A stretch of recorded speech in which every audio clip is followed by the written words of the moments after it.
Use చేసుకునే juice dry fruit juice. దానికి కావాల్సినవి అంజూరా 4 అంజూరాలు కట్ చేసి పెట్టుకున్నాను. చెర్రీస్ కావాల్సిన ఐటమ్స్ ఇప్పుడు మిక్సీలో వేసుకుంటున్నాం.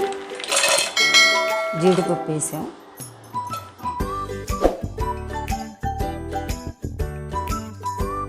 ఇది మిక్సీ వేసుకోవాలి.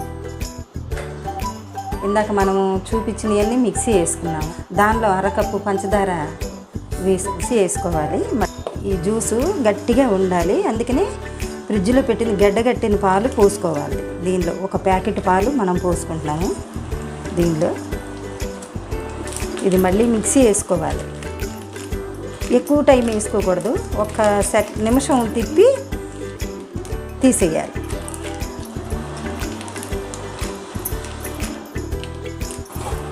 ఇది ఇలా తిప్పేసుకోవాలి,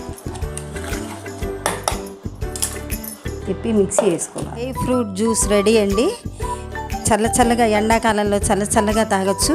చాలా బాగుంటుంది, టేస్టీగా ఉంటుంది. ఈ వీడియో కనుక మీకు నచ్చినట్టయితే లైక్ చేయండి, షేర్ చేయండి, సబ్స్క్రైబ్ చేయండి.